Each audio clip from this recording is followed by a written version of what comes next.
Hello everyone, welcome to LangGo Learning System. My name is Daniela and I'm an IELTS teacher at LangGo. Today I'd like to share some useful information about IELTS with you. Let's begin. Are you having any difficulties in process questions in IELTS Writing Task 1? Today's lesson will cover the techniques that you can use to describe a process. If you are preparing for IELTS, it's super useful for you. If not, you can learn a wide range of vocabulary to describe something happening around you in English properly. First of all, you should know what a process is. It often appears in Writing Task 1 in the form of a picture that describes how something is made or how something works or its manufacturing process. You can be asked to describe a natural or man-made process. For the natural process, it can be the growth cycle of a volcanic island, water cycle, photosynthesis, or carbon cycle. In terms of man-made, it can be listed as to how chocolate is made, the resembling process of a car. In a real IELTS writing test, you may look at a picture or diagram and depict it in your way so that the examiner can see how you understand and analyze the process effectively. It requires you to describe a picture, illustration, or diagram within 150 to 200 words, and it takes you about 20 minutes to write. One key thing that you should remember is not to express your opinion. You just demonstrate, explain what is shown in the picture. For instance, you understand pretty well about how a telephone is produced, but don't put the steps that you don't see in the picture into your writing. The next thing we should take account of is grammar applied in describing a process. As we know, the process is often made of many people, so we can't indicate each individual involved in that process. Hence, passive voice is frequently used because the main thing we need to talk about is the object. For example, something is produced, created, made. Moreover, you should know how to write a process description in a proper but still interesting way. There are 5 steps that you can follow. 1. Understand the process. The first thing you have to do is not start writing right away, but should analyze the process. You should categorize whether it is a natural or man-made process, a cyclical or linear chain. Know well how many stages or steps in the process, materials needed in each stage. Recognize the relationship among the stages, steps. What is produced in each stage and what that final product is. By analyzing the process critically, you will not miss any details when starting your writing. 2. Rephrasing the task question. Many students start with their writing by making a copy of the question. It should be avoided if you don't want to lower your score. If you paraphrase the question tactfully and understandably, your essay will get a better score. For example, I have one question here.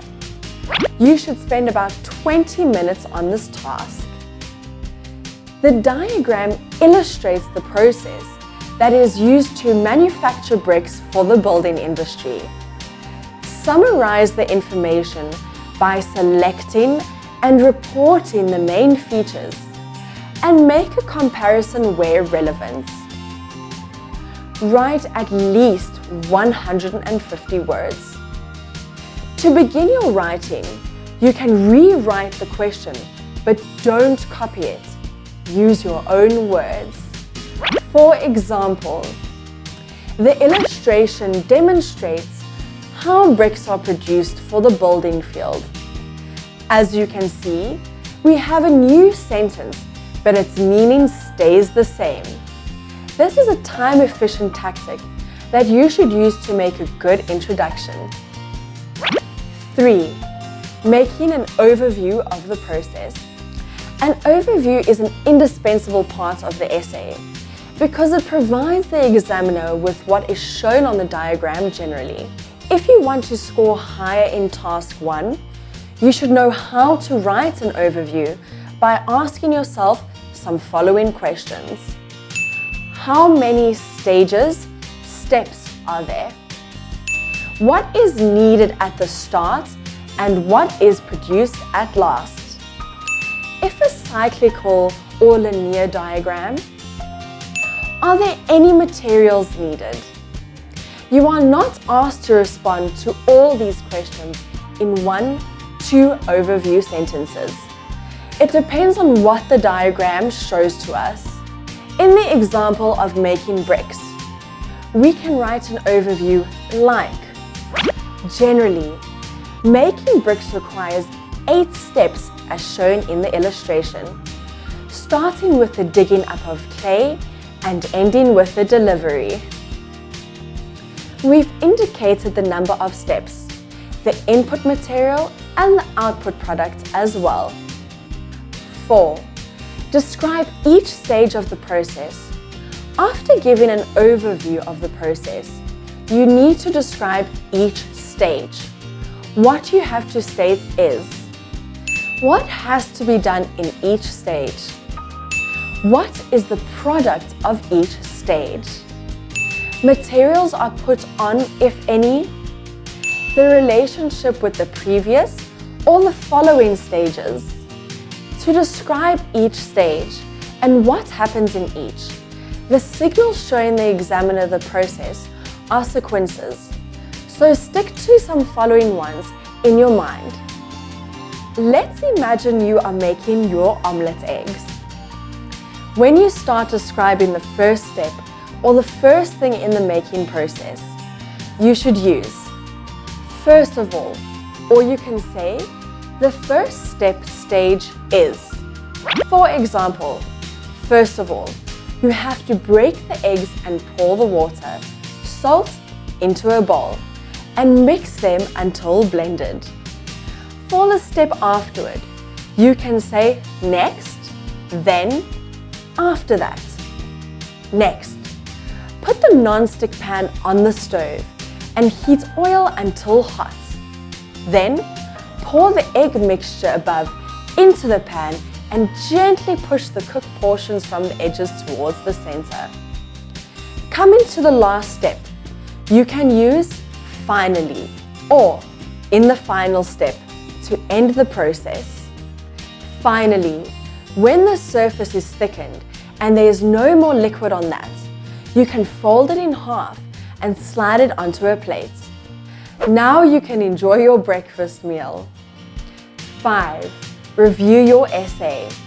Many students miss this step because they allocate the time inefficiently and don't have time to check again. Spend about your last 5 minutes to check for spelling, verb tense, word limits. Or you can bear in mind some questions like, did what I describe make sense or not? Do they well connect with each other? Are the main features included in the essay? Do any words needed to be changed or removed? Do I have a clear passage layout? By doing these things, you can minimize mistakes in your final writing and make it more perfect with your ability before submitting the test paper. I hope you have found this lesson helpful in preparing for your IELTS test. If you want to sign up for IELTS online courses at LangGo, click on the link below. These IELTS courses are designed to cater to individual needs and provide personal learning pathways. Remember to like, share, and subscribe for more videos. I'm Daniela from LangGo Learning System. See you next time. Bye-bye.